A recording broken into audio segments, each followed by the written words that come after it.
Hello everybody! I'm EnterElysium and this is World War K. In this episode we're just going to be launching all the individual bits of the crucible down to Duna. Yes, it's now called the Crucible, since everyone said that. I'd rather forget that game entirely, honestly, in my opinion, but there we go. So we got it to Duna, off screen, because, you know, the ridiculous amount of crashes, which aren't RAM related, those crashes are related to the CPU being overtaxed. Mostly. I get a few this episode which were RAM related. Anyway, yeah, a couple of you wondered where the probes that I made were. They're actually attached here. I forgot to mention them in the video since they're actually launched attached. But I've separated the crucible into two parts to try and reduce the intensity of the loading so that they can get beyond the load limit, and we're going to launch our keythane detector, which is also an ore detector. Now, I'm actually using an old version of keythane. The new version of the keythane mod has like a geodesic hexagonal overlay on the planet, which allows you to see the resources a lot better, but I'm still using the old one with the little map screen. But yeah, we're going to try and find ore and keythane located in the same place. And that should allow us to put our base down there and not actually travel around to find stuff, because it'll all be there and we can just drill it. Now, most of this episode is going to run at 4 times speed, because it's slow, and also I was running this at like 7 or 8 frames per second, which is a big improvement, because last time we had the Crucible on screen, I was getting about 2 or 3. I have no idea what's changed. But anyway, let's start turning them on. We'll do most of a revolution, an entire revolution maybe, and then we'll incline our orbit as much as we can so we can get a large coverage.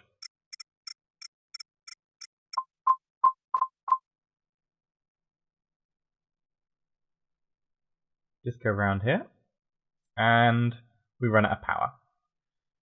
I almost had enough power. Almost. For some reason the staging didn't want to work there, so I had to activate the engines manually. Okay, this can be funny at sometimes. Let's see if I can get the engines to... I can't remember if these have got any vector thrust. They probably don't. I'm still pointing away off normal. And I do have the small, like the mini SAS unit installed, which comes with like KSPX or something. I think it's that one. It could be another one. But yeah, it doesn't seem to be doing much. And there, we've got an inclined orbit. And no fuel. And it's quite centric now because we've boosted the other side. But I don't mind. We're not entering the atmosphere, so... The downside is that we're actually crossing the time boundary, so our time warp's getting lowered. Oops. But you know, I can do that, and then just speed it up for you, like I am now. So there, you can see the green is keythane, then we flip it over, you get intensity of the amount of ore, so the amount of ore you get per second, I think, is varied by it. So red's like good, I think. Yellow's lowish. I don't know, it's a bit hard to get at first glance, especially without a key of some kind. But it looks like there on the equator, there's a spot which has got keythane and ore. Now there were some other better ones at higher, what's it called? Latitudes. But that will of course take more fuel to land there, and there's more error. Because we're already on a pretty flat orbit. I think our orbit's about a degree, or degree and a bit inclined, which isn't bad at all. Since I was flying that big ass crucible over. It took a lot of fidgeting to get the orbit down, but we managed it. Anyway, so we'll start with the rover.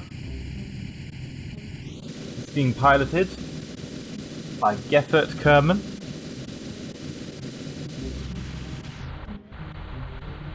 All the other parts are probe manned. This is the only part that actually needs a driver.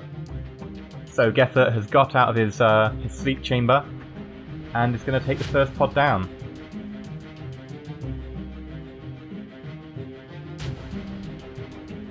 Now, of course, the rover is a combined keythane and ore transport unit, using the Kerbal attachment system to be able to transfer the resources between the different drilling rigs and the landing pad itself. Using the Caterpillar Tracks mod for the snazzy treads there. Now this is still 0.20, not 0.21. Despite the fact that when I told Steam not to update, Steam updated anyway. I had to forcibly revert it by using the beta options, which you can do by like right-clicking and going to like preferences, beta, etc. Which is incredibly useful because otherwise this episode wouldn't have happened. And it didn't explode when we pulled the parachutes.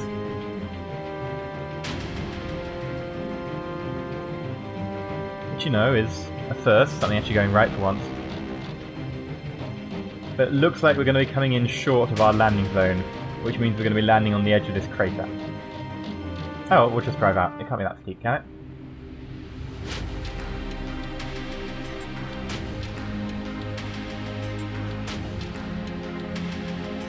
Just looking here for the surface info. There we go. So we can get to altitude. Well, I think we'll be fine. We shouldn't be worried about that speed. There we go.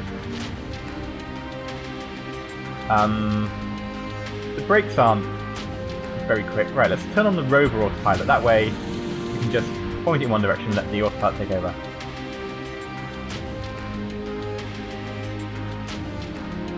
There we go. Autopilot's on and we're going backwards. And the brakes are on even. There we go, brakes off. Well, it looks like we're just going to have to use a rocket-powered Caterpillar Tracks Rover, because apparently the autopilot isn't wanting us to go anywhere. Well, it actually does, it wants to go backwards. I don't know why the autopilot doesn't seem to want to control the Caterpillar Tracks. Fiddling around the numbers there, just seeing if it was a directional problem, but it isn't. It's just incredibly crap at controlling it. Little ridge. There we go. And we're pretty close. I think we're gonna just find a little bit more flat ground, just over this ridge here, and then we'll stop and parkour up and then land everything else. Just over this ridge. Whoa!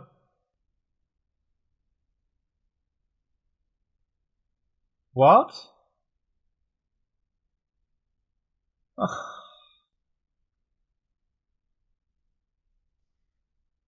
We didn't hit anything, we were going over a ridge. Like, surely if we were going to hit something, it would be after the ridge when we were coming down. That was strange. Okay, now we have no rover, we have no way of transferring the resources. Maybe if we land them really close together, we can use the Kerbal attachment system?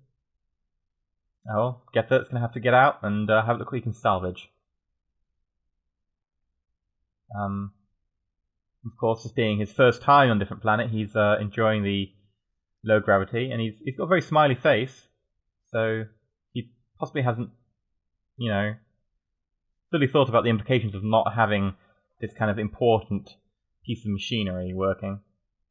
There doesn't seem to be anything of use or any kind here, so we'll leave Getter to smile inanely, and let's go try land something else.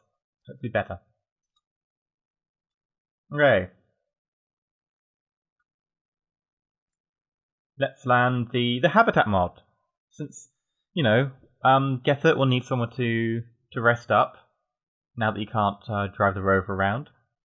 We'll land the habitat mod. Now, this is like the home base mod, so it's got 2 crew canisters. Just attach the docking port there. And these crew canisters will house all the Kerbals. Now, I did have some problems launching them in that, for some reason, despite the fact this thing is exactly symmetrical, it still wanted to tip over every time I fired the engine for some reason. No idea why. If anyone actually has a reason why, like an actual reason that's right and legit, not just have you tried putting a goose on your head or whatever it is people suggest that's completely wrong. Like, actually, if anyone knows why symmetrical things for some reason want to veer, let me know. Now I'm just trying to spin it to try and even out the force. so that we don't end up going off in one direction. Of course, it's only a temporary measure because the spin will just get more and more violent. So we need to bring our periaps down, ultimately to the landing site, really. Just, you know, maybe a bit beyond, because last time we did come in and we released our parachutes and we ended up going into the crater. And these things don't have a chance to move once they're down. They're down, they're straight, they're solid, they're set. Bam. Can't move. But now we know, you know, now we've had our tester, we know exactly where to aim, so we go a little bit longer and pull the parachutes. We can pull the parachutes a bit later. Now, of course, the home parachute's there. You can see it in the middle, that tapered band that connects the two actual habitat modules to the coupler and then the monopropellant tank and the fuel tank. That little band there with the stripy bit on it, that's got some big parachutes in it.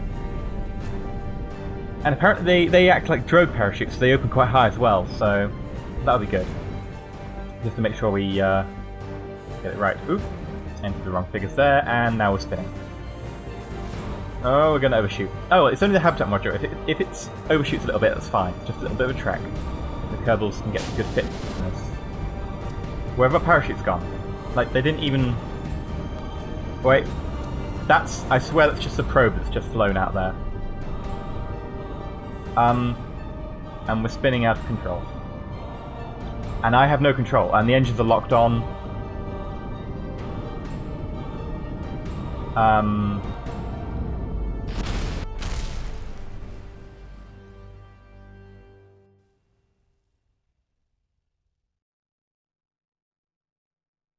Okay.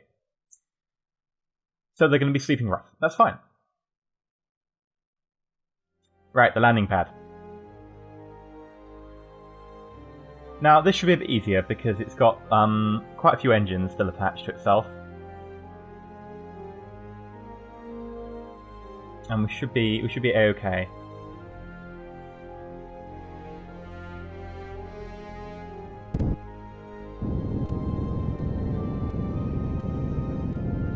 Now this has got 6 of the same parachutes that we used on the home base. And just get this into position.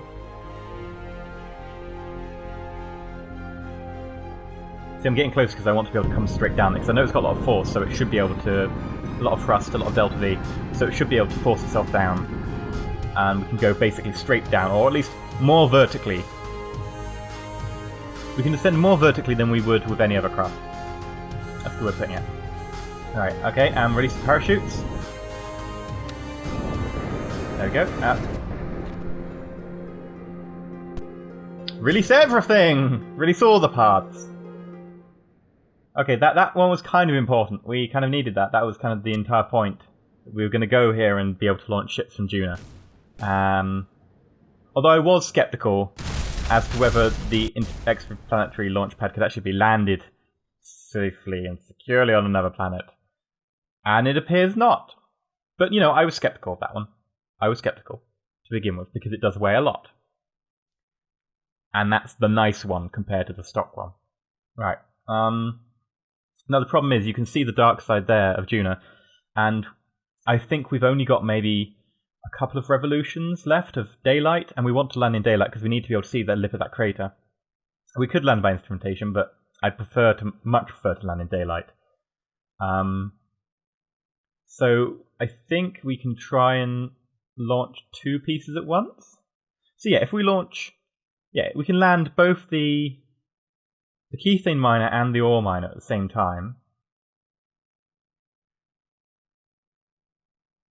Yeah, we should be fine to do that, because they're both parachute descending, and provided they stay within physics range, which they will once parachutes are deployed, because they'll slow down. So we've got to release parachutes relatively late.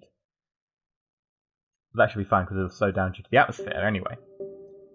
And we can always deploy a couple of drogues early while they're still connected, to slow them down even more.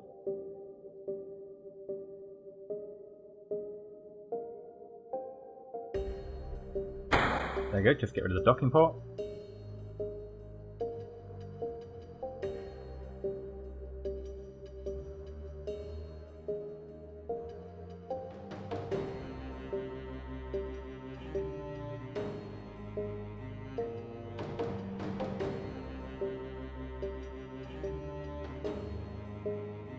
There we go, point in the right direction. Fiddle around with the staging so that, of course, you know, launching 2 stages at once is a little bit more fiddly, especially since it wasn't deployed with this as sort of an intended use. Right, here we go. We're spinning, but, you know, that was designed because apparently this one also wanted to go haywire and off-center for some bizarre reason.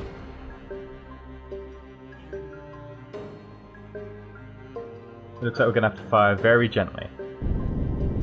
Nope, apparently that still gets us really off. There we go, okay. Time Warp is our friend. We can use one bug to fix another bug. Well, Time Warp isn't so much a bug as it just can't calculate it. It's an intended drawback.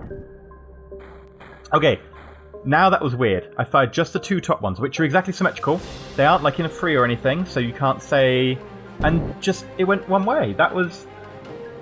Right, we're going to have to fire in extreme bursts, then go to 0 thrust, Time Warp to stop our spinning, move back to position, and then fire an extreme burst again. Problem is this stage doesn't have RCS, so moving back will take time. And I'm aware that we're getting very close to our drop zone. This is retarded. Why? The spinning on this one is intended. It was to try and even out the force, because unfortunately it was going sideways for some bizarre reason. Here we go, we're coming in. Now let's release the top drogue parachutes. Start slowing us down a bit. Then we put the gears down while they're still attached, so we've got control of both of them. Then parachutes and immediate separation. Parachutes, immediate separation. Yes. Excellent, and that looks beautiful. Going a little bit fast. Bollocks. Oh no, we've got that physics range.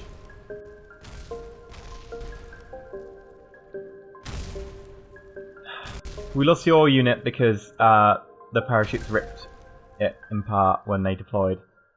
And the Kethane unit looked like it was going to be fine, but we went out of physics range, and so the parachutes didn't get calculated, and it hit the ground and annihilated, it looks like.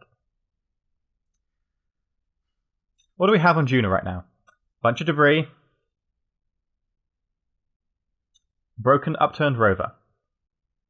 And Gavert Kerman, who's feeling very lonely right now, despite the fact he's smiling like an idiot. Unfortunately, all we have left is the hibernation ship. And it can't land, save Gavert, and take off. It could probably land. Really couldn't take off. It's got 1 nuclear engine. It's got no whiv. It lands like the side, for God's sake.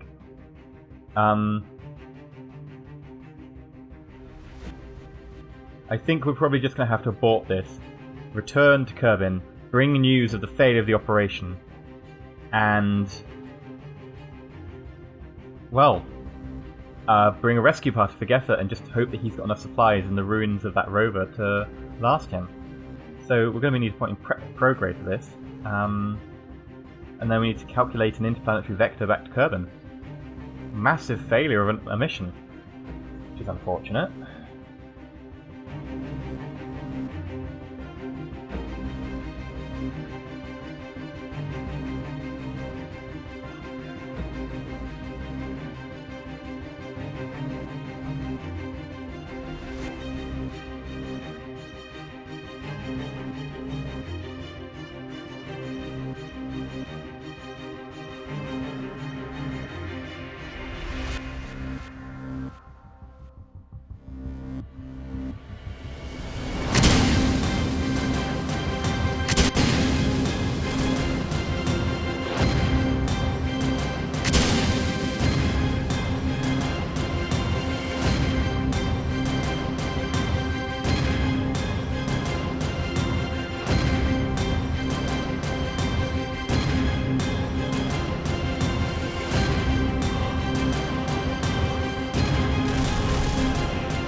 Whoa, what was that? We've just been attacked. And we have lost a third of the crew pods.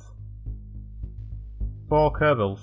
Well, actually, one of them was Gefert, so only 3 Kerbals are now adrift in space, and we have no engine.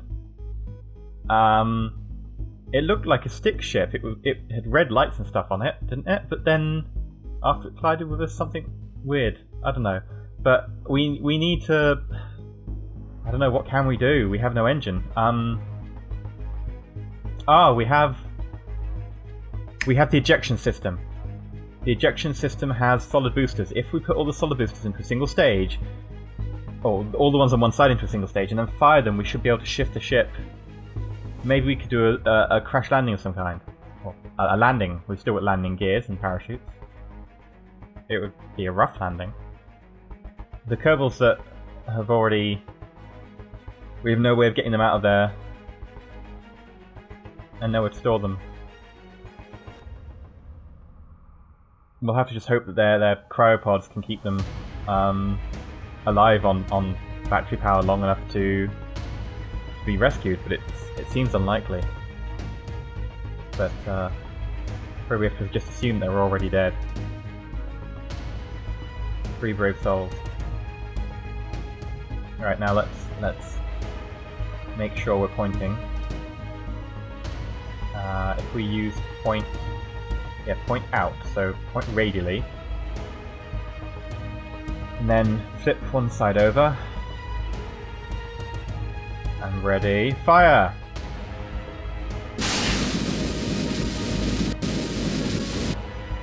Okay, and we're at periapsis, which means our apparatus is now, still way too high. That's 62,000 meters. We need to be below 40,000 for atmosphere, I think. So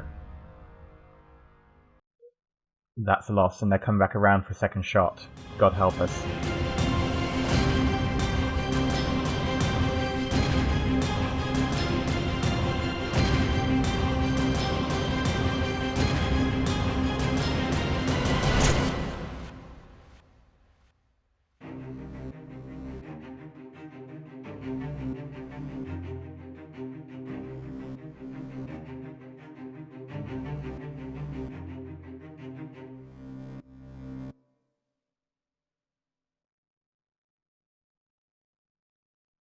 If you like this episode, please like and subscribe. Sorry there wasn't one last week. I was ill, my internet was down at the exchange, and my computer died temporarily.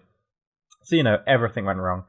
If you ever want to be kept up to date on when things are coming out, if they're late, why they're late, and also teasers of things to come, follow my Twitter. Otherwise, don't bother asking, because I can't comment to 150 people on YouTube. I'm sorry, dudes.